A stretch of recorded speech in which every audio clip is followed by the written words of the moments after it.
First, I welcome the Attorney General, Dustin McDaniel. I know he's very busy, and I appreciate his willingness to come. And I think he's got opening comments, and then will be available for questions. But he is on a time constraint, so if you do ask some questions, let's try to keep it brief. So with that, General McDaniel, you're recognized. Thank you, Mr. Chairman. I have with me Senior Assistant Attorney General David Rout and Assistant Attorney General David Curran. As you know, I have been talking in recent weeks about the legal and practical issues surrounding the death penalty in Arkansas, and although I continue to support the death penalty, I think that it is time for us to frankly discuss the system as it currently exists, and I believe that that system is completely broken. I applaud you, Mr. Chairman, for convening this committee meeting and allowing us the opportunity to discuss the issues. As I see it, our options are limited. We can continue throwing money into a broken system and dedicating resources to litigation. We can modify the system, or we can abolish the death penalty altogether. Statistics from my office indicate that a killer on death row has a near 50-50 chance of receiving some kind of substantive relief from the Arkansas Supreme Court, such as another hearing or even a new trial. No other prisoner in the Department of Corrections has as many avenues of relief as death row inmates do. Arkansas currently has 37 murderers who await execution on death row. The average inmate on death row has been there for almost 15 years. 6 of them have been there for more than 20 years. The AG's office has been working diligently to see that executions are carried out, but our last execution was on November the 28th, 2005. We currently have no executions scheduled. I sent letters to Governor Beebe on February the 20th of this year requesting that he set execution dates for 7 inmates. The governor has not set those dates yet, and his office has said publicly the reason they have not been set is because it is not possible to conduct executions at this time. I'm sure that many of you, like me, ask the same question at this point. Why not? The focus of my testimony today will attempt to address that question. We might begin with a little brief history and background. Arkansas has had the death penalty since the 19th century. By the mid-20th century, many questions were raised about whether sentences of death were being meted out fairly. In 1970, Governor Winthrop Rockefeller, a Republican, had his own doubts about the issue, so he commuted the sentences of all 15 prisoners that were then on death row. In 1972, in Furman versus Georgia, the United States Supreme Court declared the death penalty unconstitutional across the entire country. That was based largely on the concern that judges and juries had too much unguided discretion about when to sentence a defendant to death. In 1976, the Supreme Court issued several further decisions clarifying the manner in which the death penalty could be constitutionally imposed, and executions resumed around the nation in 1977. Arkansas had been using the electric chair, but in 1983 the General Assembly followed several other states and adopted a statute authorizing execution by lethal injection. Capital sentences were carried out by lethal injection for more than 20 years without significant challenges to the lethal injection process. However, in 2006, the United States Supreme Court, in the case of Hill versus McDonough, changed everything about death row litigation. In that case, the court said that death row inmates could file separate civil lawsuits challenging the means and methods to be used in their executions. This has led to an avalanche of civil lawsuits in state and federal courts around the nation.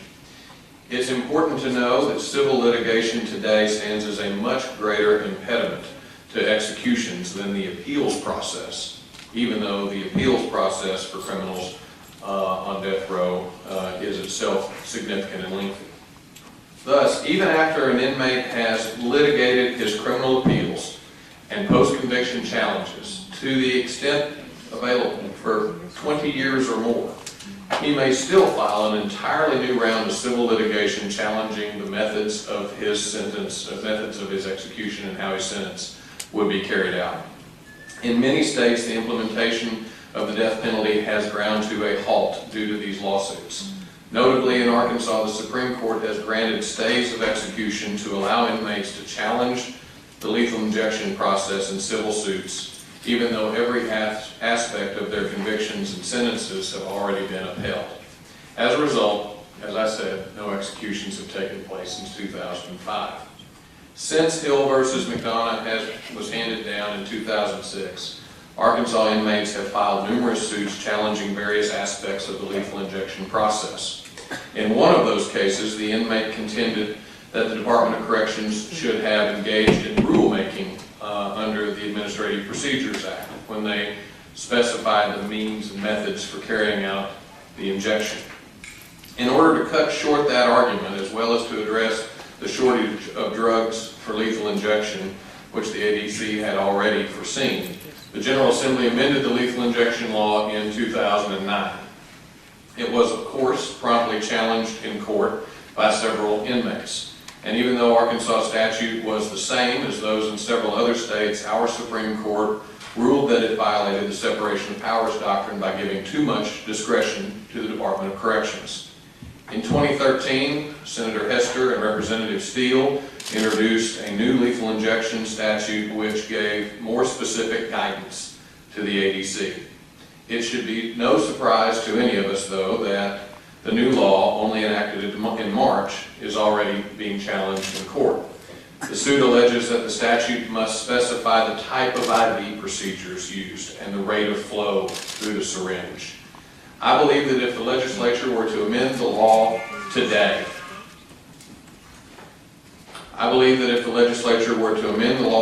to give inmates what they contend is required, they would file yet another suit tomorrow, challenging yet another aspect of the medical procedure.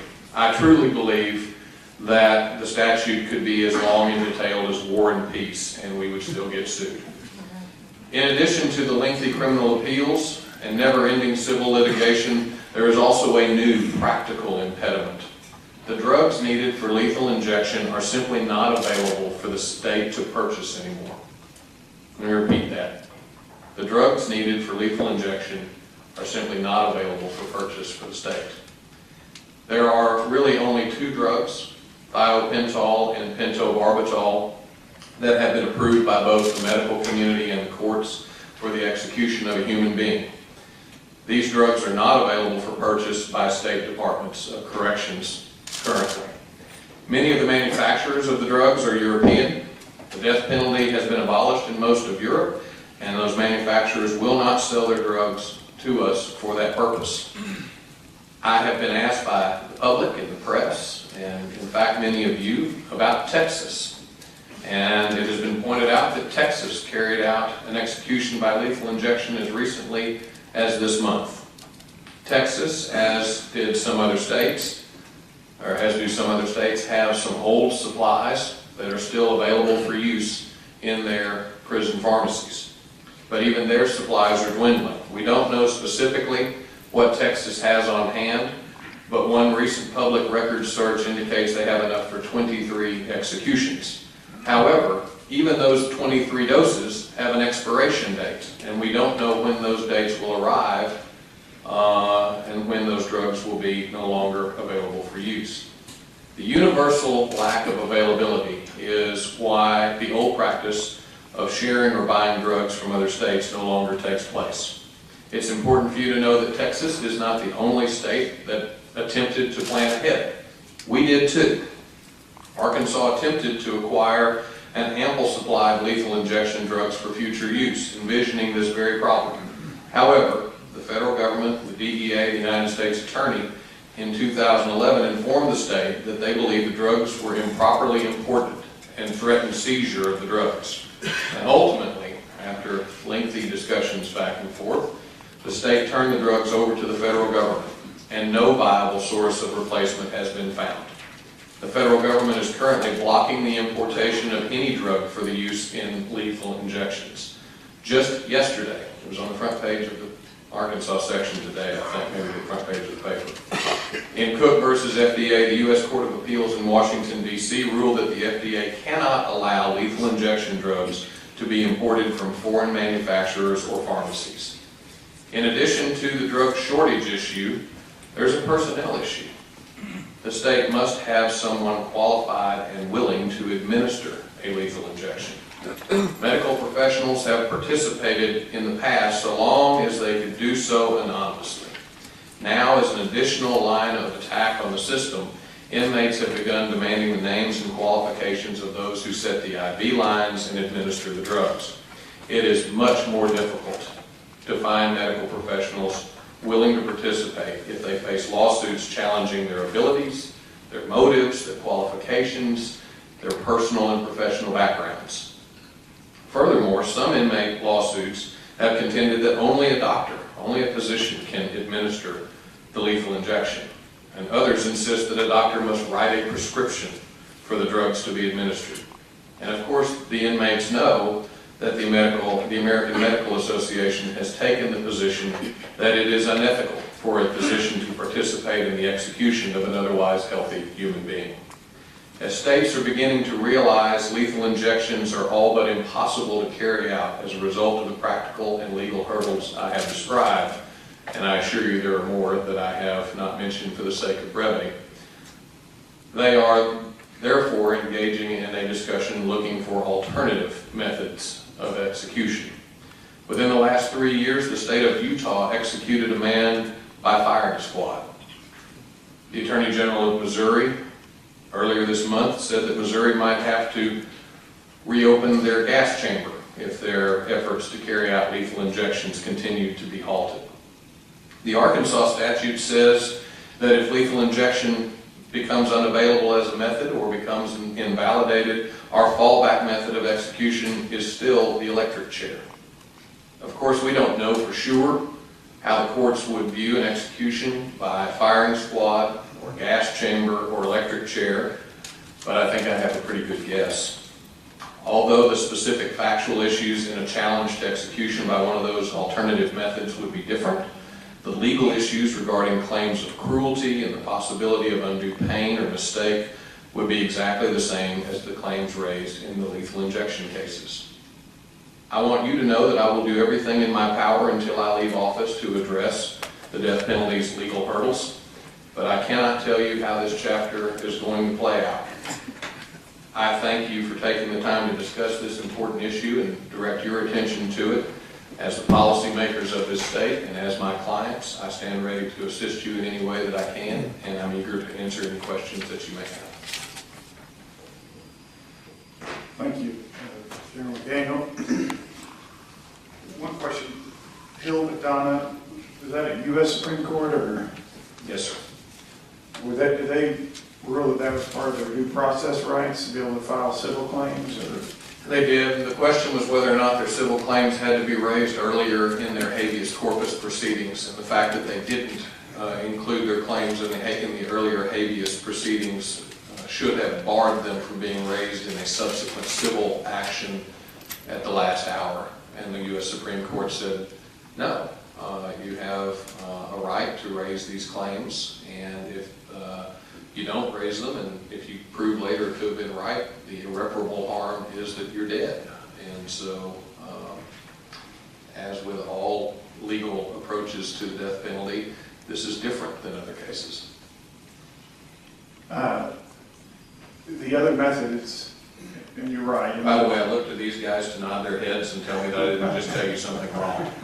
And they're scared to tell me, oh no, that's wrong, but tell me if I say something wrong. So, Or kicking me in some sort of subtle way. essentially you're saying that there's nothing, if it's a fundamental constitutional right. There's nothing that we as a state can do to change the access to the court and the filing of these civil lawsuits. Right. The other methods of execution, while there'll always be challenges, has the Supreme Court ruled that electrocution or the firing squad or what have you is a valid form of execution? Have those been addressed by the U.S. Supreme Court? I do not believe that they have been ruled unconstitutional per se. The question is going to be, and actually Mr. Curran can address this, but as we were doing some research, the litigation surrounding hanging, for instance, is just as meticulous and picky and deliberate. I don't mean to mischaracterize the nature of the litigation, as it would be, and as it is, on lethal injection. How the gallows must be constructed. If the fall is too short, then the condemned doesn't die quickly. If the fall is too long, the condemned can suffer decapitation.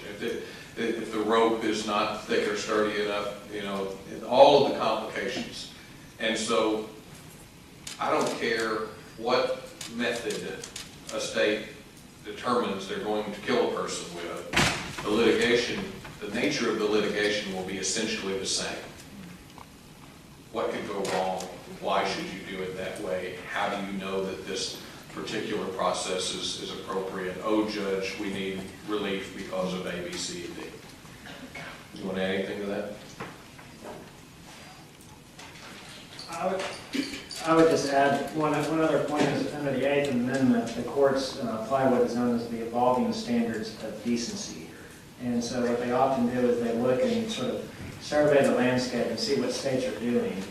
And so in future litigation, if the method of execution would change, that would be an issue, is whether you can go back to something like the electric chair. That would be a litigation issue. All right, and I alluded to that in my testimony of what a court would think, and I've said this publicly.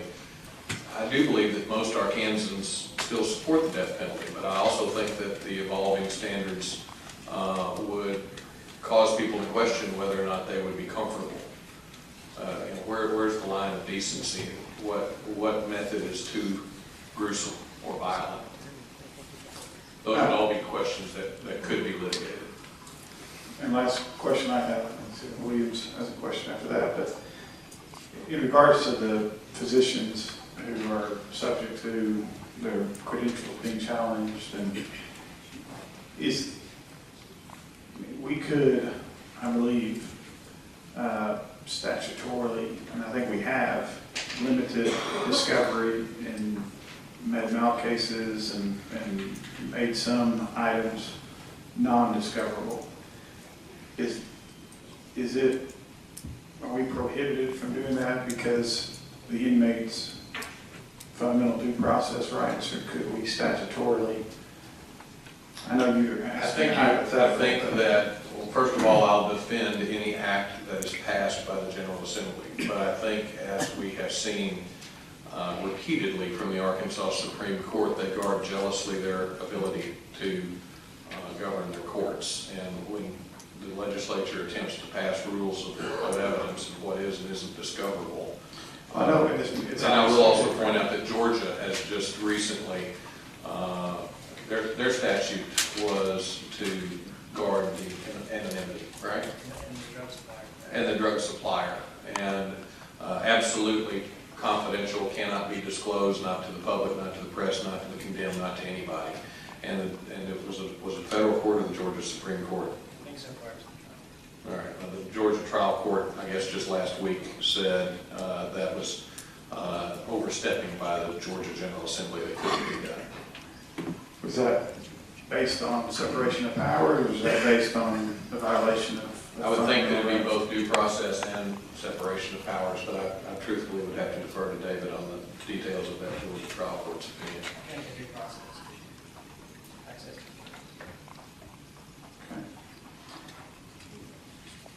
Sure, all right. To be clear, I would defend any effort to preserve the anonymity of anyone who is assisting the Department of Corrections in this process. General, it's always good to see you. Thank you for being here. Always good to see a good friend. Thank you. Are there any other methods used?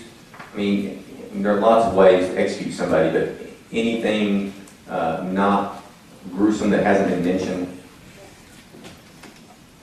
Not off the top of my head. Thank you.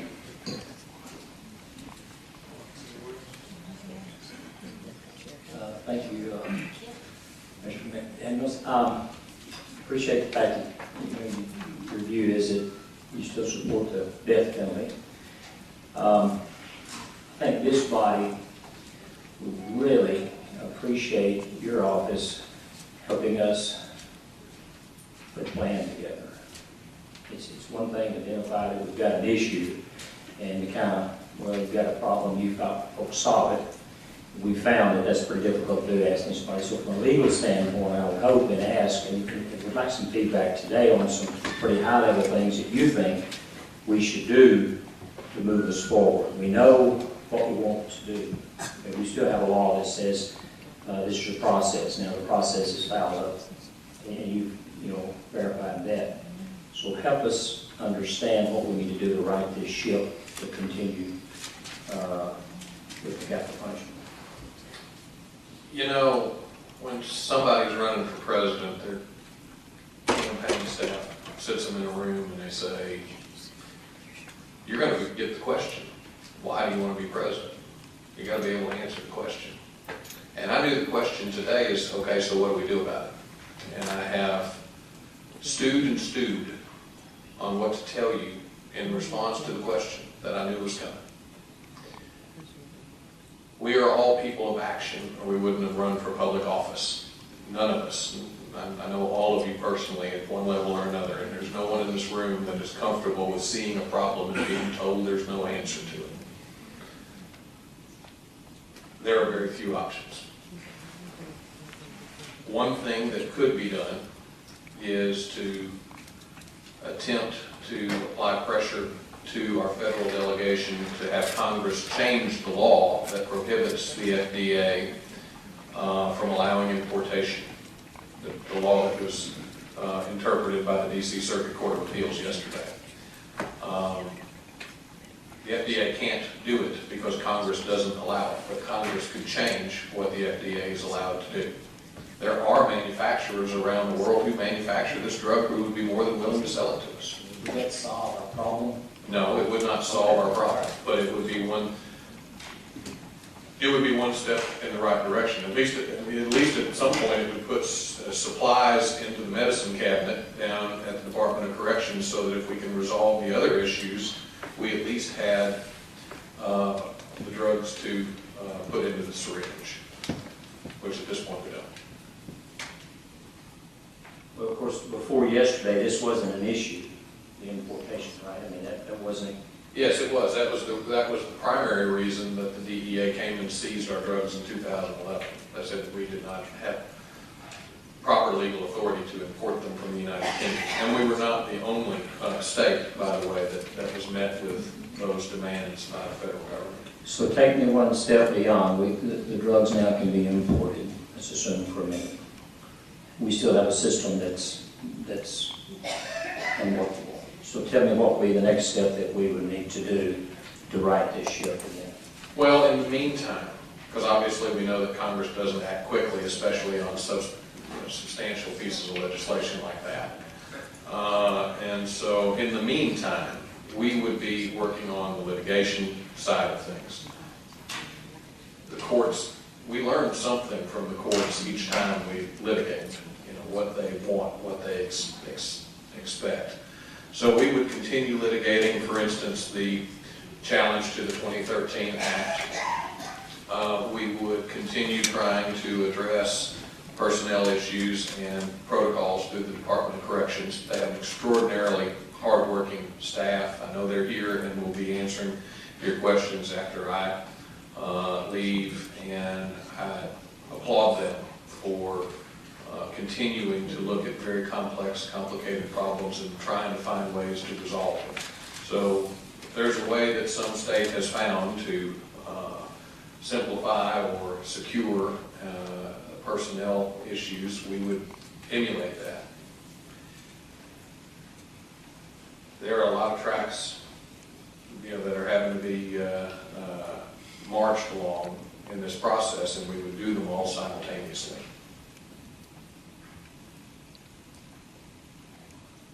I'm not sure that gives us some marching order. I know I asked for a high level, but I'm still, even before the 13th session, when we thought we were correcting the issue with Bart Hester and Steele's piece of legislation, which I know you guys were, you basically wrote it, that didn't solve the problem. Well, and we told you that. I understand not having the actual drugs. I understand that. True. That's something maybe beyond our control. But that process that we thought we were correcting, we didn't correct. Well, it's not that simple. As I can't remember if that went through your committee or judiciary. I think it went through judiciary. Went through this. As I remember saying to you at the time, the law that we passed in '09 was, by all estimates and accounts, constitutional. It mirrored the law in 5 other states that had been vetted by their Supreme Courts and held to be constitutional. So I respectfully disagreed with the fact that the Arkansas Supreme Court took the minority view among other states and said it was not constitutional. Furthermore, they said in their opinion that they specifically weren't going to tell us what was needed to be done in order to make it constitutional. So it was quite a challenge for all of us. There was something wrong with it, but they wouldn't exactly tell us what was wrong with it, so we had to just guess. And so we did everything that we could to address what we believed to be the problems. And when we presented it in committee, and I personally came to present it in both committees, said we are doing the best that we can to address the court's concerns. The only thing I cannot guarantee you that the court will uphold this. The only thing I can guarantee you is that we're going to get our chance to find out, because we will be sued almost the day that this becomes law. And there will be more challenges. So did we correct it? Yes. But did the prediction that we'll continue to have litigation come true? Yes. And what I told you today is if the governor called a special session tomorrow and we tried to address everything in the lawsuit, there'd still be another lawsuit after that. I guess, and this will be my last question, I guess what we're saying is we put a solution in place, but if I understand you that this is in such disarray we can't work within our framework, but yet we will all implement it. It hadn't been tested in the courts yet, but we still think we're in such disarray that there's no hope for the system unless we completely redo it. Well, I don't know that I would necessarily characterize it that way. What I've said is that there are multiple problems that are very complex with very few, no simple answers and very few, if any, complicated answers. We're going to have to keep litigating challenges to the law. We're going to have to keep litigating civil challenges to the procedures. This was handed down by the United States Supreme Court, and every state legislature in the nation that has the death penalty is having the same level of frustration that you are right now. If there was a simple answer, somebody would have found it by now.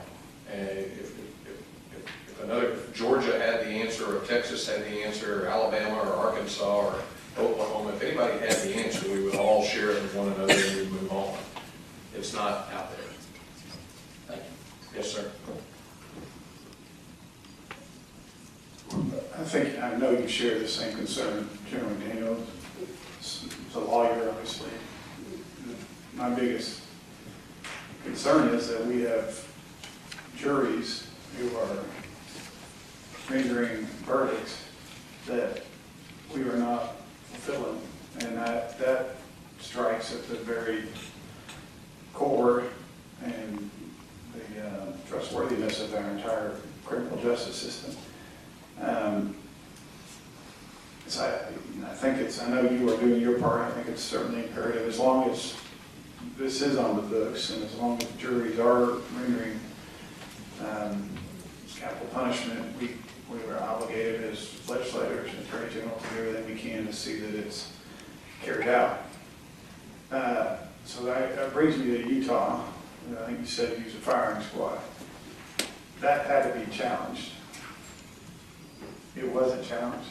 Nobody challenged it. It was an old statute that, at the time that inmate was sentenced, that said that the method of execution would be firing squad.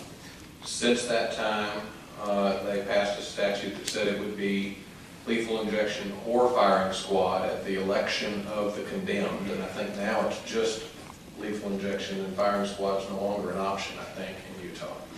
But when the time came for his execution, he didn't elect he chose firing squad, and he didn't file any challenges to it.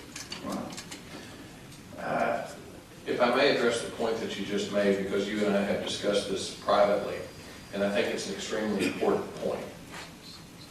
We had in my part of the state, in Poinsett County, we had a police officer in Truman viciously and cowardly murdered in the line of duty, all on video. And within hours of the shooting, I was there with the chief and the prosecuting attorney and that officer's family and watched that video, and it was horrific. And his murderer was sentenced to death. And all of these, and that was a year ago, and these issues were still evolving at the time. Even my grasp of just how many issues really are at play here has only come together in the last year or so. And I think we, at this point, have to open this conversation to prosecuting attorneys, victims advocates, and be honest with jurors and victims that, you know, we're asking the jury to do something that the state is simply not capable of doing. And we're spending an awful lot of time and effort and resources to secure death penalty sentences, and at some point we have to acknowledge that we can't carry them out. You know, when the chief of police, the assistant chief of police in Plummerville, Arkansas, in Conway County, was killed in the line of duty, his son, who was a deputy sheriff, was the first on the scene of his own father's murder. And Josh asked me to speak at his father's funeral, which I proudly did. And as the family was considering whether or not they should ask the prosecuting attorney to seek the death penalty, we talked quite a bit. And I told him if it was my father who was killed that way, I'd want his killer executed. As a police officer, if we're going to have the death penalty, many of you know, most of you I guess know that I was a police officer before I went to law school. If we're going to have a death penalty, it certainly should be applied when an officer is killed in the line of duty. So I'd want the death penalty for a cop killer. But as Attorney General, I know something about what the family of the victim will experience.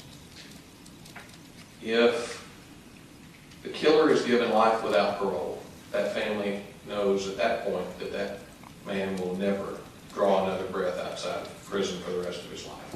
And there's some closure, there's some finality.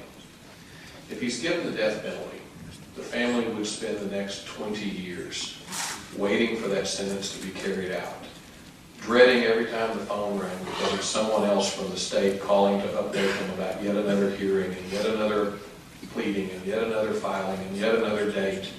More and more opportunities to sit in the room with his father's killer and listen to judge after judge have to grant the motions that are filed by that person. I think that there are witnesses that will testify later today about what families of the victims experience. And I think that one member of this committee was quoted in the paper saying just how terrible this circumstance is on the families of the victims. And it's one more consequence to the broken system that we should take into consideration, which is the families of those who were killed. So I appreciate you raising that point. Well, I certainly agree that people need to be aware of what problem entailed in seeking capital punishment. But if it is sought and it is rendered, I understand if we can't, we can. I guess I'm just not ready to, I know you're not either, you're going to continue to litigate, but so the electric chair, it's being done in other states. Is that correct? I don't know.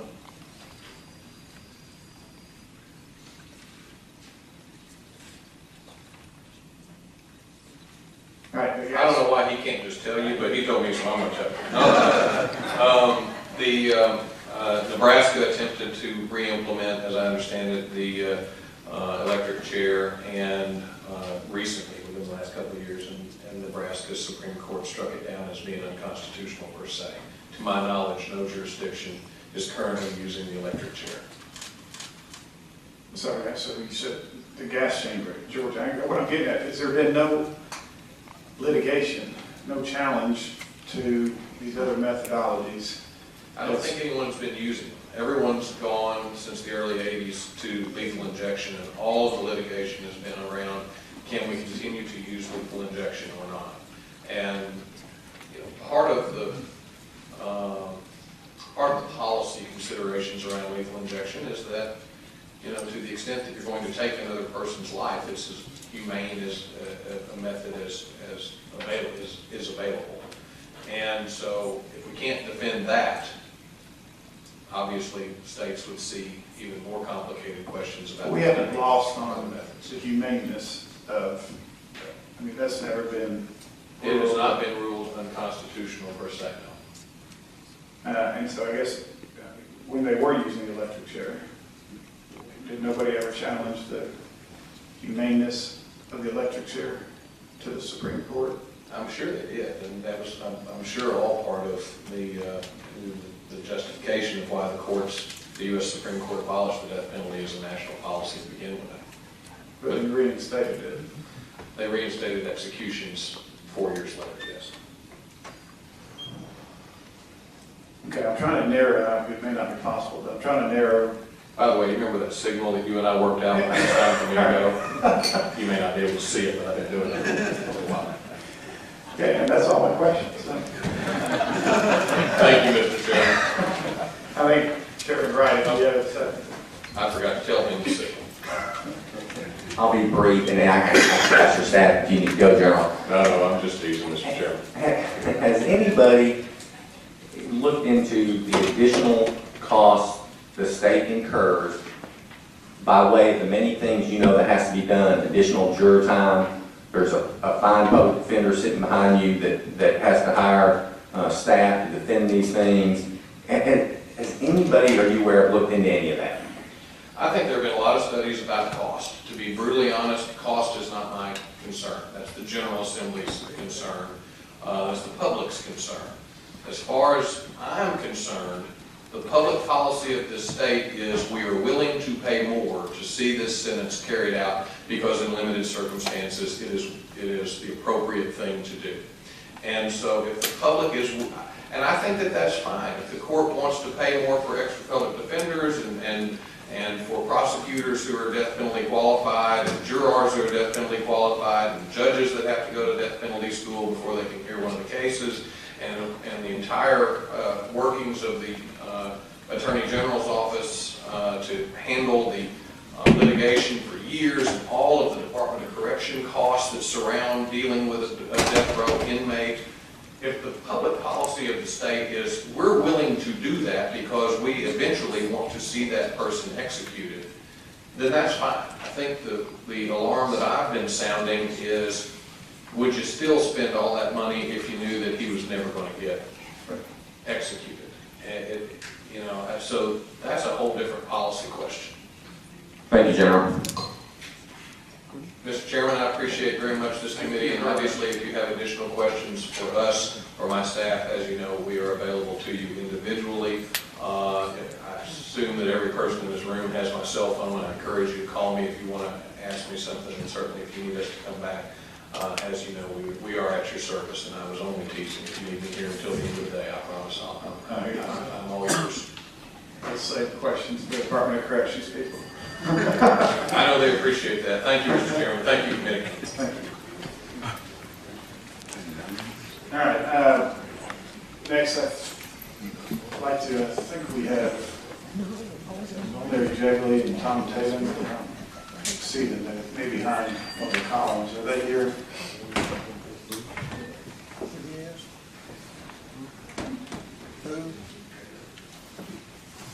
There's Tom.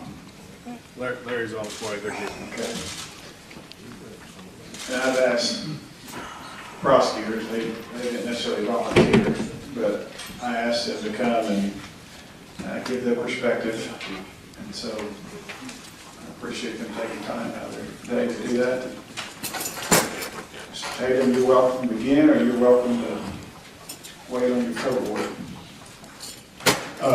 Thank you, John, or thank you, Chairman. Sorry, happy. The one thing I would like to point out to the committee, the case the Attorney General was referring to was my case. And it was the chief of police from Columbia, and Josh Cannon, the son who's the sheriff deputy, is a friend of mine. His father I've known for over 20 years. And I left that decision up to the family. And met with them several times, and a decision wasn't made until I think we ended up being a week before trial on whether to seek go ahead and seek the death penalty or not. And like I said, their concern, and I try to give them both sides, is that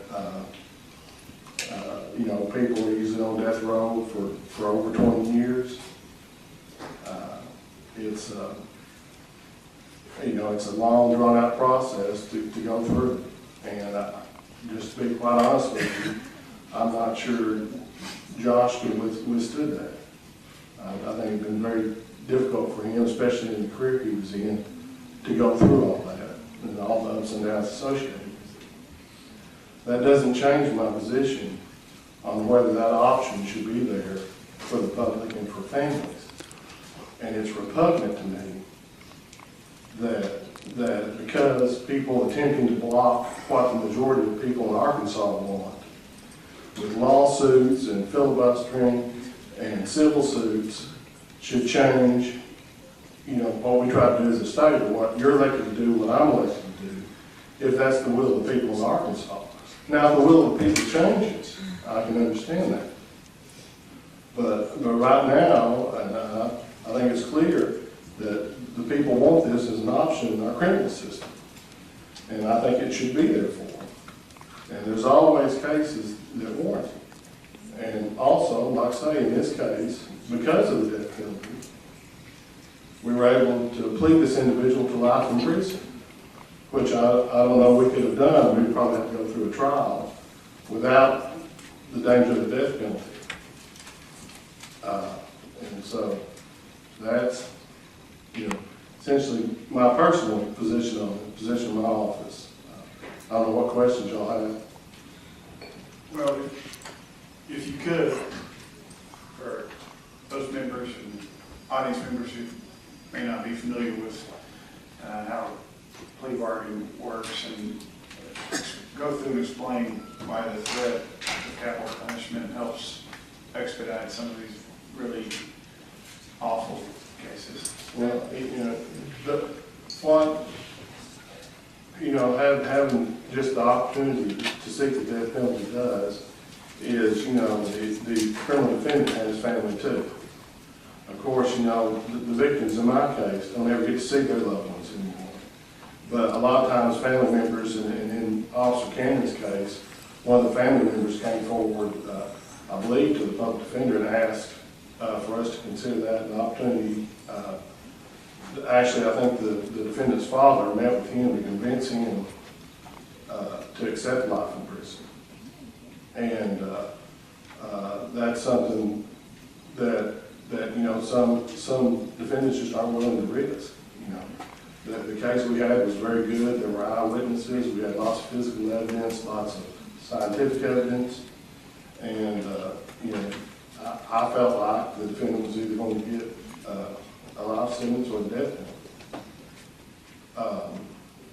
And so that when you're the one facing that, or when you're the one, that's an important option and something that weighs heavily. Are you going to risk that? If you just have the possibility of life in prison, there is absolutely no incentive for the defendant to plead to life in prison. He's not. Why not go through with the trial? And so I think you'd see much more litigation, and every year it seems to me the litigation gets longer and longer and longer. And so I think that those expenses have to be weighed with everything else. But there's always going to be lawsuits in regards to the laws. Laws are always going to be challenged. I just think that's part of it. Have you seen, and I may not want to answer this, but have you seen our inability to carry out an execution come into play in these plea negotiations?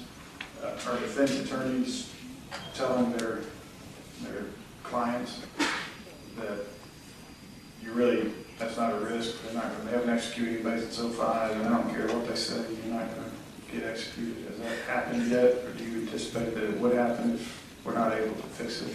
I don't think, I haven't seen it happen, and some from the defense bar may can tell you differently, but for my part, in a capital case, all the attorneys involved, take it very seriously. I think it's your duty, and I've defended capital cases as well as prosecuted them. And I think it's your obligation as an attorney to tell your client, regardless of which way public opinion is swinging or which way some courts are swinging, to advise them of that risk, and that it's a very real risk. Okay. Are there, is that, you did, I'm not paying attention to my list here, did you have a, okay. Senator Chesterfield, did you have a question? Yeah, sorry, I didn't get to you. Yeah, I'm sure you will. All right, are there any other questions for Mr. Tatum? Seeing none, thank you very much. And if Mr. Jagley comes back and desires to add anything, let me know, and we'll make sure he has a chance to do that as well. Thank you, Chairman. Thank you. All right. Mr. Hobbs, Department of Corrections, whoever else you wish to bring with you. Thank you, sir.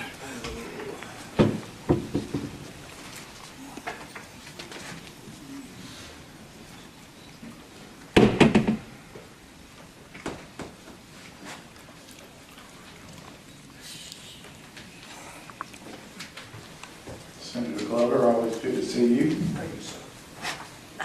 Dr. Hobbs, you are recognized. Thank you, Mr. Chair. That on? Okay, yeah. Thank you, Mr. Chair, members of the committee. My name is Ray Hobbs. I'm the Director of the Arkansas Department of Corrections. And I share the sentiments of General McDaniel. I just want you to know the ability to carry out the sentence of death penalty is not exclusive to Arkansas. You just heard General McDaniel explain that.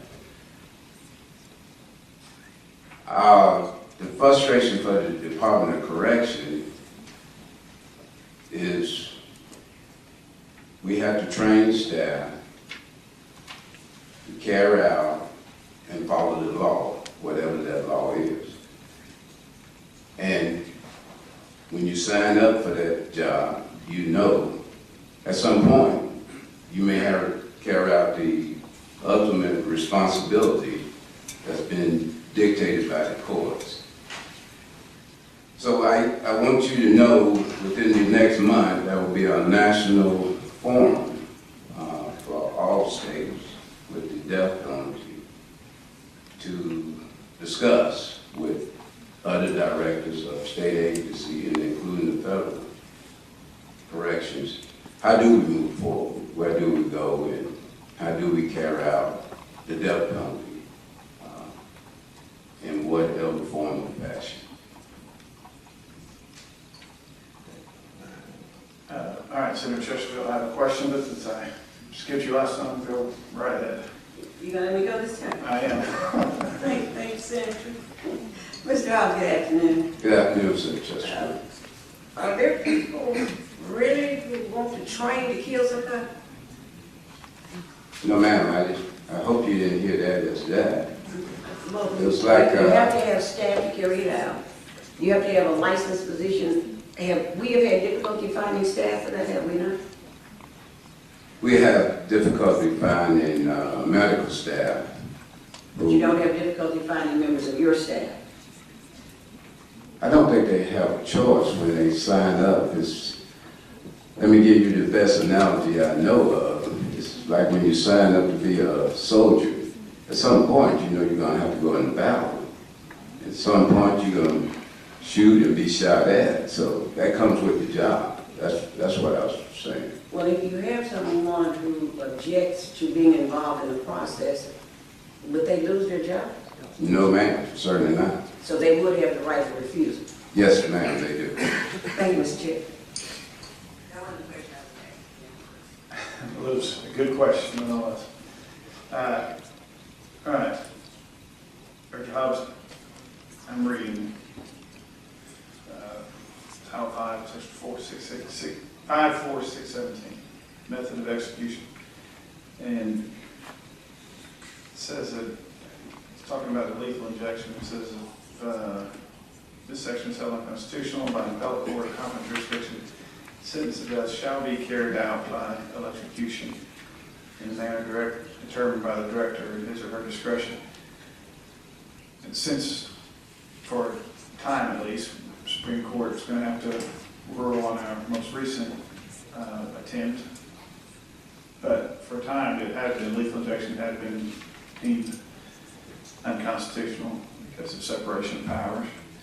Did you all ever attempt to, I know it would be challenged, but did you all attempt to carry out a sentence through execution? Before the lawsuits, I'm trying to get the time frame. What time frame are we talking about? I think anytime that a court has ruled that the method of lethal injection was unconstitutional, I don't know I'll go back through my notes. When I guess they've done it 7 times now, determined that somebody sentenced to death had a right to, Hill McDonough, they had a right to sue based on the methodology and separation of powers. And for 7 times, I'm guessing, the Supreme Court has ruled that that method, at least with the statutory authorization given to you, was not sufficient, and therefore you could not execute them by lethal injection. And in reading the statute, it looks like then there should be, it says shall be execution through electrocution. And I know that would be challenged, and it may not, and the courts may prevent that as well, but have we even ever attempted that for it to be challenged and allow the courts to examine that? Seems like you have statutory, not only authority, but a mandate to at least attempt to execute through electrocution if lethal injection is not allowed for by an appellate court or a court of competent jurisdiction. No, sir, Senator, and certainly I will refer that question to the Attorney General. I certainly didn't interpret it that way. Okay. Well, you left just at the right time, didn't you? I thought you were going to stay with me. All right. Are there, Mr. Chairman, yes. let me let you know in the committee, as far as the Board of Corrections is concerned, I think I'm the only one here right now representing the board. When the question arose about the fact that the director had too much authority to make determination as to what chemicals should be used, we met with the board, we met with the Attorney General's staff, and we took a vote, and it was unanimous that we support the Attorney General in developing legislation to be presented to the legislature that we had hoped would be held constitutional. Now, since that time, we realized that we do have a problem as such. But I just want you and the legislators that are here, that the Department of Correction Board supports the death penalty. As long as the people of Arkansas are in favor of that, as long as the legislature is in favor of that, we have a responsibility in making sure that it's carried out. Well, I appreciate that, Senator, and I'll be honest with you, I struggle with the death penalty. It's not something that any of us should take lightly. But, as you said, for the time being, it's the law of the land. And so my concern is that we have not done everything that we are currently, forget what we the legislators can do going forward, but I think currently under state law, you all are authorized to carry out executions by electrocution. Now, Mr. Rural is back there shaking his head, and he'll have a chance to set me straight. And I've not read case law on it, I just looking at the statute, and that's not always a great indicator of what it means, and I know it would be challenged, and the Attorney General may be right, our chances are bleak, but I think we ought to do everything we can under the law to carry out the verdicts of the jury. And if a jury or the citizenry can't trust that the verdicts that they render are going to be carried out, then again, it's a strikes at the integrity of the judicial system. So y'all don't have an answer for that. Mr. Rural looks like he has an answer readily available, so we may let him get to that. Before you leave, though, I'm sure y'all have done an analysis of the other states to see why they are able to carry out an execution. And are you telling us that it's simply a matter of supply, that there is nothing that can be done? Are there any states that have an overabundance of supplies, or a supply that they ended the capital punishment and have leftover supply that would not have to be transported or brought in from a foreign country that would be available? Senator, if they do, they're not sharing it with us. Most of it expired like ours have expired, so there is a time limit. Okay. All right. Any other questions? Director Hobbs, thank you for being here today. I'm just curious, is there any supply on hand of the drug at all that's not expired? In Arkansas? Yes, sir. I'm sorry, yes, sir, in Arkansas. No, sir, it's all expired. Okay, thank you, Director. Let's follow up. How about nationwide? Texas has some limited supply. Yes, sir. Do we know what other states have a supply? Again, if they have a supply, they're not sharing it because they want the ability to carry it out in their state.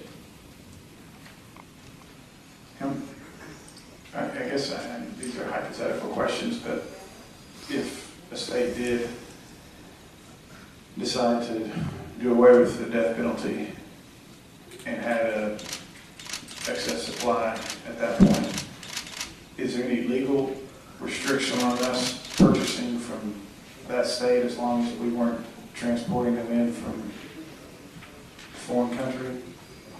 That may not be a question you can answer. Yes, sir. I would defer that back to the Attorney General.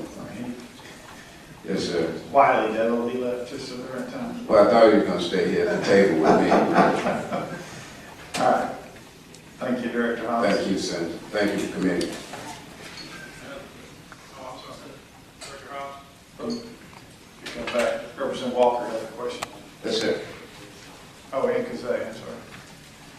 Let's go Kazay first, Mr. Walker, if that's okay. Thank you as first, and then we'll get to you. Thank you, Director Armack.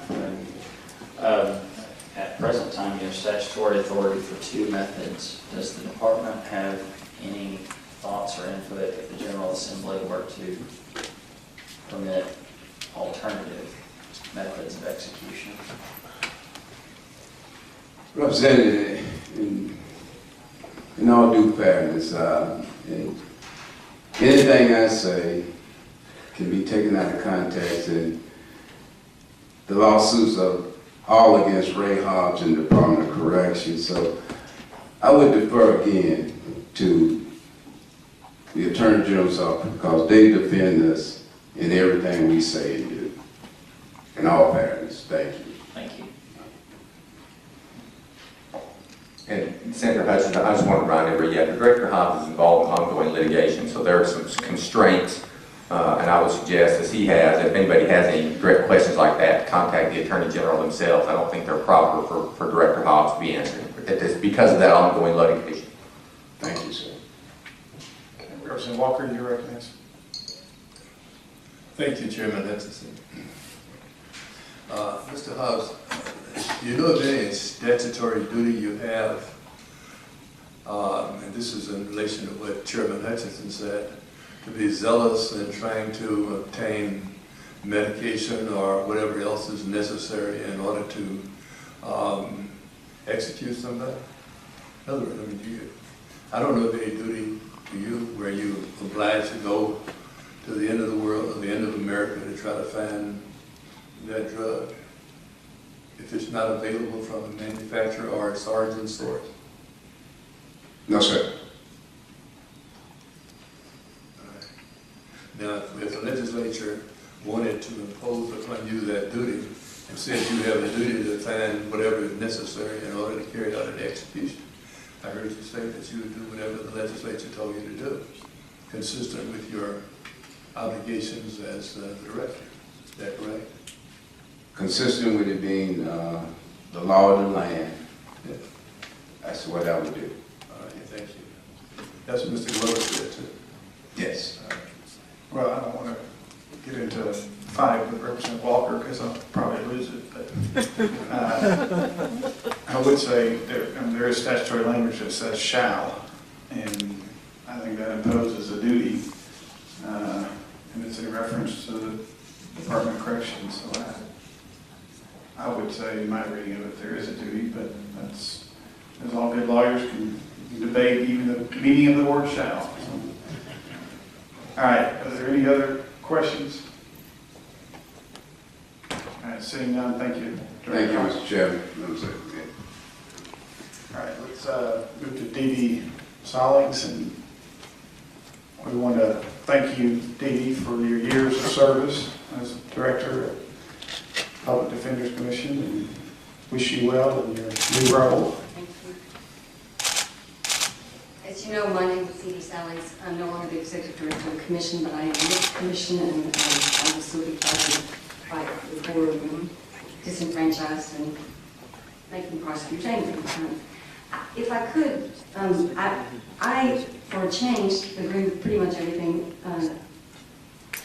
Dustin said, General McDaniel said. This system is a nightmare for the victims, and I wanted to point out that a lot of times you've got victims on the defendant's family too. They're victimized too by what the defendant did. And I'd ask that you, I understand where the sympathy goes more towards the decedent than the killer's family, but nobody wins in the death penalty case, nobody. With respect to Senator Chesterfield's question, I used to try death penalty cases, and the way the system used to be set up was if there was a firing squad, there'd be 7 people, and one of them would have blanks, and he or she would be able to go home at night and say, I didn't execute the guy, I had blanks. Same thing with lethal injection. There used to be 3 buttons, and I had talked to Director Hobbs, so I don't know if they still do it, but one of them would not have the lethal drugs attached to that button. And I used to argue to the jury, they do that because the death penalty is wrong and it will haunt these people. And I think if you read what the former director of the Angola State Penitentiary and some of the other penitentiaries where they were executing people like crazy during the 80s, a lot of them are now against the death penalty for those reasons. And I'm not going to debate the efficacy of the death penalty. I will say it concerns me that prosecutors are on record now repeatedly saying they use the death penalty as a bargaining tool. I think their ethical standards require them to do justice, and I think it's a policy question for you all whether or not you want to spend millions and millions and millions of dollars as a bargaining chip. And Representative Wright, when Senator Hutchinson had us discuss the death penalty, I had all the facts and figures with me of what it cost in Arkansas. I didn't bring it today because not St. Hutchinson specifically said they weren't going to debate the efficacy of the death penalty. But what I can tell you is when we go to a jury trial, just the trial, not counting my lawyers' salaries and that sort of thing, just the trial itself is going to run between $80,000 and $150,000. That's for witnesses and trial prep and all that sort of thing. A non-death penalty capital case costs us about $20,000. And that's just the trial. That's not the appeal. That's not the post-conviction. That's not the habeas. That's not... Oh, and one last thing, and then I'll have to take questions. Just so you know, the commission, we were talking about all these civil suits. The commission doesn't do civil suits. We only defend the criminal. Other lawyers are here that will discuss the civil suits. And one last thing before I open up for questions. Senator Hutchinson, you were referring to the electrocution, and I believe you were on page 4 of,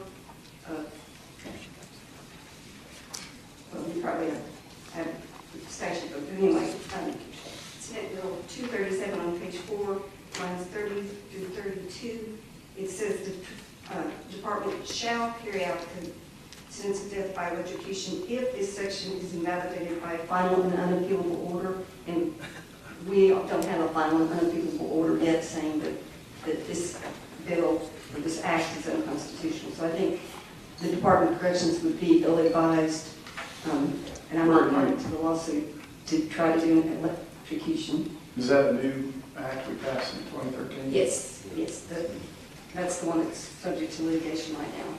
It's Act 237. Well, would you agree that prior to that, the statute I read was applicable? Yes. And that's why I was asking, did we attempt to execute somebody through electrocution? And No, we've not since the late 70s. I can tell you that other states in the United States, they did, I believe Georgia had an electrocution that was just abhorrent, the man's head exploded. They challenged the constitutionality of it in Georgia and Florida and some other states. But the U.S. Supreme Court has never specifically ruled that it was unconstitutional. well, I guess that's I certainly think that lethal injection is far more humane than electrocution. But I'm just asking questions based on our duties to carry out the will of the people. And it seemed like until this recent change, and I'm not sure, well, I guess it could be appealed to the Supreme Court, but have we attempted to exercise every, I think it's a mandate, but at least every option given to us in statute over the last 7 years? And I don't think we have, and I'm just curious why we haven't. I understand it's going to be challenged, but we need to, as public servants, that's what we're supposed to do. Seems like to me, at least. Yes, sir. As the Attorney General's office said, the courts are having sort of a new standard evolving sense of decency, and I think if we went back to electrocution, I think that would just be inviting additional costs to the state of Arkansas, because I can't imagine the court saying that that's constitutional. So what we would be doing is just embroiling ourselves deeper and deeper and deeper into litigation. And I would urge you to strongly consider that before you say, well, I don't think we have the option to consider it. I mean, I think the statute was pretty clear that we shall do it. And now, I guess we as legislators have the option. We could change the statute, which we did in 2013 to some degree at least. But as long as that's on the books, it looks to me like we don't have the choice of, well, that's a bad law, and it would probably lose, so we're going to ignore it. All right, we have several questions. Senator Chesterfield.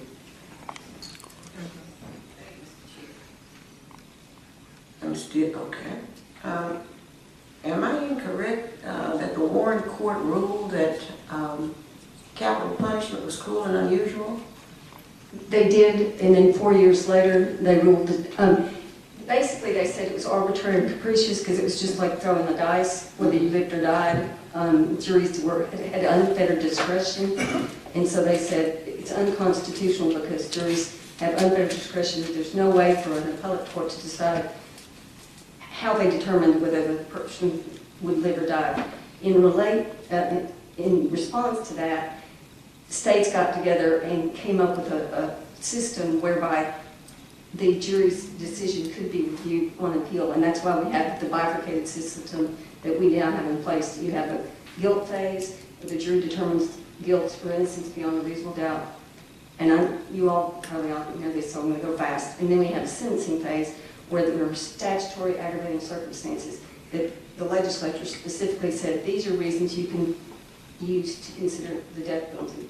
On the other side, the defense brings forward any and everything that he or she can think of that would be a mitigating factor, a reason not to impose the death penalty. Then the final step is the jurors weigh the aggravating versus mitigating and decide if the death penalty is the appropriate punishment. Because of the procedure that was set up, the court 4 years later said, okay, now that we've got a procedure, now that it's not just a roll of the dice, capital punishment is constitutional. If the state so deemed, they left it up to the authority of the states, is that right? Yes.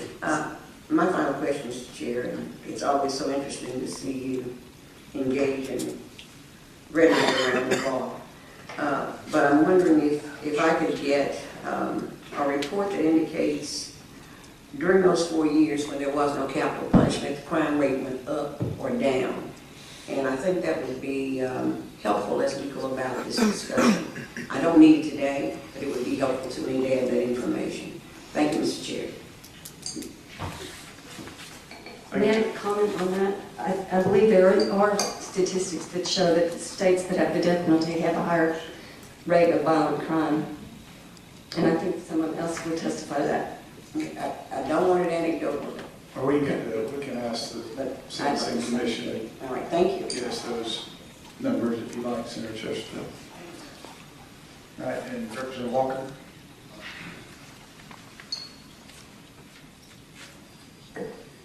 Thank you again, Mr. Chairman. I don't want to get into a debate about the propriety of the death penalty, but it's been suggested by Mr. Glover and several others, including the chair, that the death penalty represents the will of the people when it's imposed, and we have to carry out the will of the people. Do you really believe it represents the will of the people? Or do you think it represents more the will of the prosecutor? I definitely think it kind of depends on who the prosecutor is. And one thing that I testified to before, whether the state goes for the death penalty against you, there are many, many, many factors. What I see repeatedly are defendants who are African American are disproportionately represented. Victims who are Caucasian or other than African American are disproportionately, the death penalty side against the defendant disproportionately. The poor, I can tell you this, I've never had a rich Caucasian female defendant where the death penalty was sought. And those are policy decisions for y'all. But that's why we have the best lawyers we can have to protect everybody's rights. Where I'm going with that is that the Supreme Court established or required the states establish some criteria so that imposition by juries of the death penalty would not be arbitrary and capricious. Do you think it would be appropriate for us as a legislature to do likewise in the charging phase by a prosecutor? I mean, it seems like it's really arbitrary because I recall that from 1950, based on this, books like The Strange History of Jim Crow and things like that, from the 50s until the 70s or 80s, the in states like Arkansas, the overwhelming number of people charged with the offense of rape were black males. Seldom was a white person ever accused of rape. But we know now from the statistics, especially when you deal with things like date rape and other kinds of rape, and include them all, that rape is a neutral offense. It's just a question of what the charge is. Just like arrest is a neutral thing, depending on who the police officer is, as to whether or not you may be charged, or in a traffic case, whether or not you get a traffic ticket. Almost all of those things are discretionary. So if you're going to have and impose upon the state the great burden of financial obligation, why shouldn't we try to impose some uniform standards upon prosecutors, upon our non-partisan prosecutors? I think it's a great idea. Actually, in the federal system, and I know you're aware of this, the U.S. Attorney's Office cannot go for the death penalty until they've gone to the Attorney General, and both the defense and the U.S. Attorney's Office go to the Attorney General, Eric Holder in this instance, and they lay out their case. Here's why we want to go for death, and then the defense gets to counter and say, here's why you don't. So there is more uniformity in the federal system. That's a policy decision for you all to make. But that would get some uniformity if we did something like that. But then you've got separation of powers arguments as well. So, I mean, that's just something you all want to decide. There's nothing to prevent us, as far as you know it, is there? No, sir. From imposing a limitation upon a prosecutor for that he or she be non-discriminatory in the way that they or he or she charges people, especially for serious offenses like rape and murder. No, sir. All right, thank you. Thank you, Representative Walker. Chairman Wright. Here. Thank you. And Dee, before I ask you my question and clear up something, I don't want us to get away from us. I think the prosecutors are taking a little bit on the chin here. Now, I'm an old public defender and love working for you, but all the experience I've had with prosecutors across the state is they don't take this lightly at all, and it weighs on them heavily, and I think they do a good job. My question to you, Didi, is to kind of clear up for the audience. I mean, you're not going to have any wealthy clients, No, are you? that's true. Okay, so that's a little bit strange. Sorry. That's right. Okay, I just want to clear that. Thank you. And I do not mean to disparage prosecutors.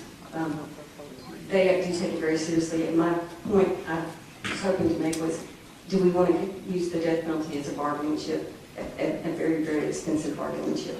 I just wanted, I'm with you on that. I just want to make clear that that is what you were doing. Thank you. All right, Representative Walker, but I would say let's stick to the topic and not I just want to follow up on what my esteemed colleague, Chairman Wright, has mentioned, that you don't have wealthy clients. But isn't it the usual practice, like a case that exists now, where a man who had wealth shot a black man in the back of the head, and then proceeded to get rid of his assets so that he could claim that he was not wealthy, and under those circumstances could be represented by the public defender? I mean, if it can be established that he was impecunious and otherwise met the qualifications for indigence. I suppose one could do that, but the court has the authority to look behind the affidavit of indigency, and the person's from that judge's area. If the judge has known the gentleman, because usually it's man, charged with capital murder, gentleman for 20 years and knows that he's driven Mercedes or Lexuses, and then all of a sudden he comes in and says, I don't have any money. I think the court could very well ignore that and not appoint him a public defender. All right, let's, Thank you. this is interesting, and we probably could have several meetings on this, and I know we have committees set up to study racial disparity, but let's try to contain our discussions today to the actual death penalty and the methods and corrective measures we could take. Do we have any other questions for Ms. Sallings? Seeing none, Thank you. thank you. All right, I'm going to butcher your name, so forgive me, but Sam Kooistra? Pretty close. You can introduce yourself and correct your name, state in your record, and you're recognized. And I would again ask you to try to contain your comments to the problem at hand and not the overall debate. Certainly. Thank you, Mr. Chair. Good afternoon. Is this better? Okay. Thank you, Mr. Chair. Good afternoon. My name is Sam Kooistra. I'm the Executive Director of an organization called the Arkansas Coalition to Abolish the Death Penalty. I'd like to thank all of you for allowing me to be here today to talk about this very important public subject. All this afternoon, we've been talking about the future of the death penalty in Arkansas. By this point, I think it's abundantly clear to all of us that our system is broken and needs to be fixed. As I see it, we have basically three options for moving forward. We can keep lethal injection and hope you find a way to make it work. We can switch to a different method of execution, or we can get rid of the death penalty altogether.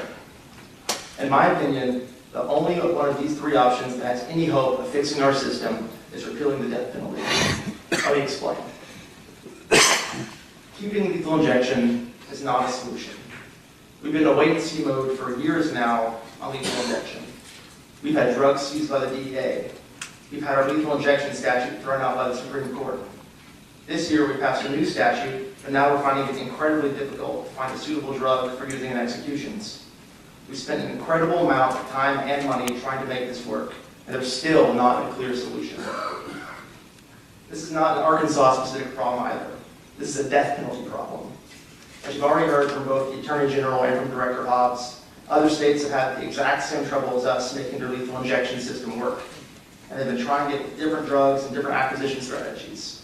The fact is, nothing works. There's not a drug that's a magic bullet. There's not an acquisition strategy that's an end around all these problems. We can't copy the practices of the state that's had success carrying out lethal injections because there's no state that's been able to do this trouble-free. Frankly, if we're waiting around trying to find a permanent solution to this problem, we're going to be waiting forever. I fully believe that no matter what protocol we settle on, whatever drug we select, it will either get thrown out by the courts or the drug will become unavailable. At the same time, switching over to a different method of execution is an even worse option. Not only would a new method of execution require us to amend our statutes, but we would likely also need to spend millions building new facilities and training staff to perform executions. We still have no solution to the problem of finding doctors to assist in the execution.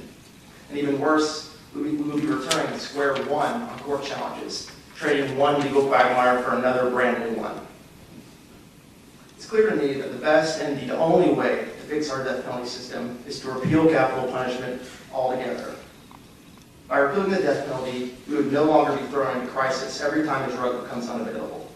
We would save considerable amounts of time and money that are now being wasted on endless litigation. And we would have finality, knowing that we would never again have to have the same conversation over and over and over again for years to come. Just as importantly, there are a number of reasons we know the death penalty is bad public policy. Chairman Wright asked earlier about the cost, and I'm glad he did. To my knowledge, we do not have a study specific to Arkansas public available looking at cost. But we do have that information from about a dozen other states. Kansas, Utah, Maryland, California, to name a few, Tennessee. All of them, it's unanimous. They all show the death penalty costs getting more than any other sentence, even life in prison. Let me give you one example. In 2009, there was a study at Duke University that looked at the cost of the death penalty to the state of North Carolina.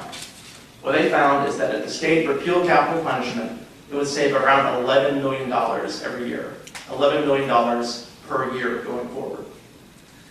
That's a serious amount of money. What's also clear is that there's not a good way for the General Assembly to control these costs.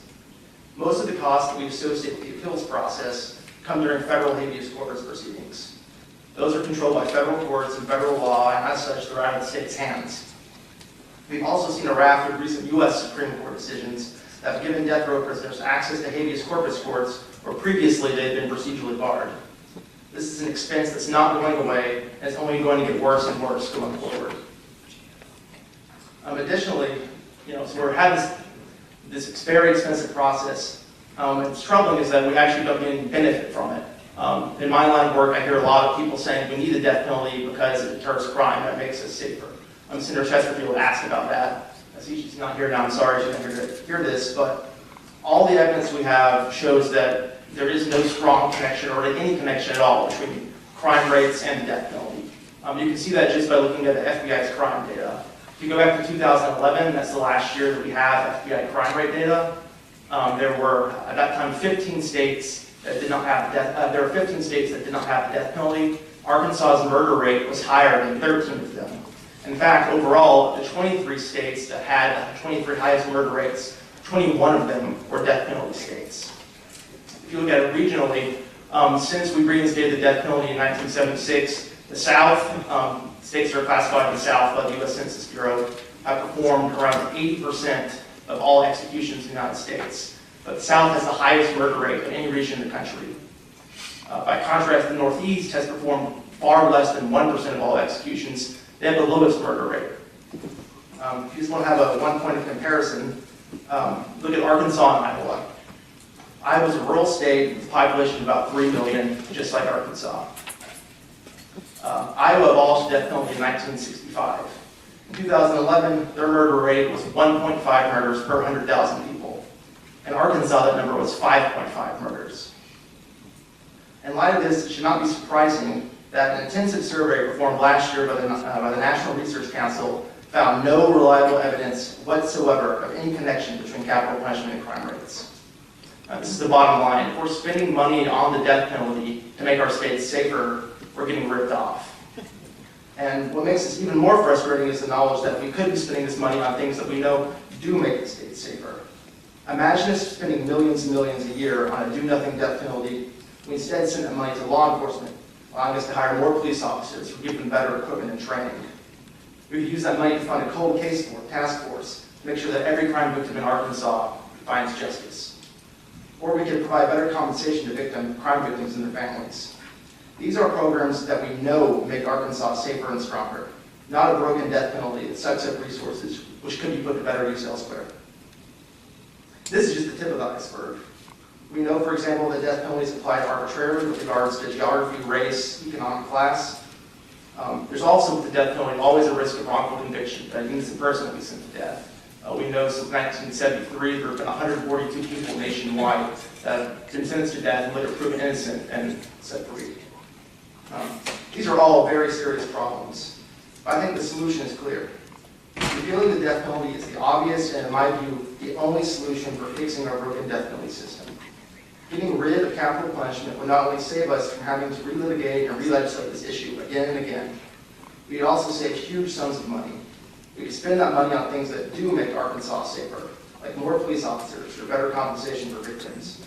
Arkansans deserve the best criminal justice system possible. Repealing the death penalty would be a huge step in that direction.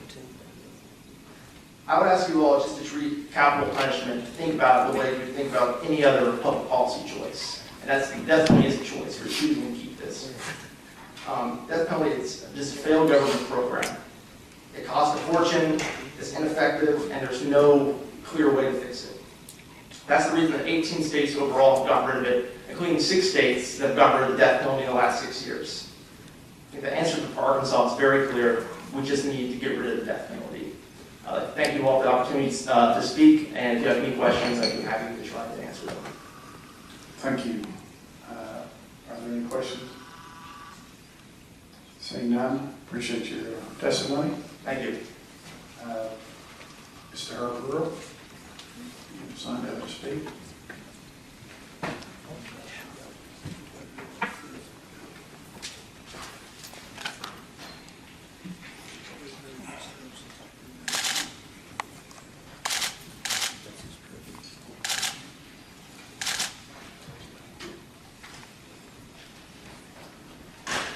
Thank you, Mr. Chairman, ladies and gentlemen of the committee. My name is Herb Rule. As most of you know, I'm in favor of replacing the death penalty, but I'm here today to thank you for continuing the hunt for that holy grail of drugs that might let the Department of Corrections finally execute someone.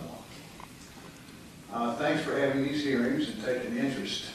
I've been interested in this issue since at least 1967, when Cal Ledbetter and I introduced, as far as I know, the first and only bill to repeal the death penalty. We got 19 votes, which was 5 or 6 more than we thought we'd get in 1967. But times change. All you have to do is read the morning paper. Barrier to execution drug set. And so, as a wily proponent of replacing capital punishment, after reading the paper this morning, another way to continue the hiatus on executions that we've had in place since 2005, 8 years, is to encourage you to continue the search for an effective, legal, and certain drug or combination of drugs to kill the people that are now on death row. This should take at least another 5 to 7 years, during which time these people will live. What was the need for a legislative session to pass another bill, and the electric chair is only to be used, as I read the bill, if the lethal injection section of the act is invalidated by a final and unappealable court order, Mr. Chairman. I think that's current law. I Yeah. don't think that's how it was prior to 2013. Yeah, right. So with the pending legislation, the Department of Corrections is kind of on hold, as I understand it. But I'm diverting myself. You'd have to pass, you'd have to have a legislative session to pass another bill and come up with an amended execution cocktail. You have to search for the drugs, find somebody to sell them to. You have to get FDA approval to import them, which is dicey. And you'd have the inevitable lawsuits challenging the new mix in the process. I'd like to claim this as a trap that we abolitionists have set for you, but I can't. It's just the inevitable trend away from the death penalty as criminal policy, because it doesn't work. There are too many mistakes. There's a 68% reversal rate on death penalty appeals. Juries don't like it. There's been a 75% decline in death sentences in Arkansas since 1990. It costs at least twice as much to try and convict somebody with the penalty of death as it does life without parole. Last, not the least of the reason is Arkansans don't like it because they know it's unfair and prone to error. 62% of those polled by Opinion Research Associates, 62% of Arkansans polled by Opinion Research Associates prefer life without parole, with the prisoner's earnings in prison going to the victim's families. So that's it. We're ready to help you if you want to get out of the trap of endless litigation, mistakes, and would like to come up with an effective policy to reduce violent crime and move Arkansas out of the same boat as Honduras, Iran, and Guatemala, which are among the few states, countries in the world that still have the death penalty. I'm not saying that you all are engaged in an exercise in futility, just that there's a better way to deal with this difficult policy area that will help make us safe. Thanks very much. I have copies of the study that I cited about Arkansans' opinions if you would be interested. Thank you, Mr. Will. Are there any questions? All right. Thank you. Thank you very much. The only member left here from the state senate, I wish you extended thanks on behalf of all my colleagues. Once again, the House showed us up. Professor Ayator, I withdraw. I think Mr. Rule made the points that I wanted to make. Thank you, that's very kind of you and unusual. Appreciate it. Unusual of me, or? No, unusual of us witnesses. So, thank you. All right, we have no further witnesses. Is there anybody in the audience who does desire to speak? All right. Seeing none, we are adjourned.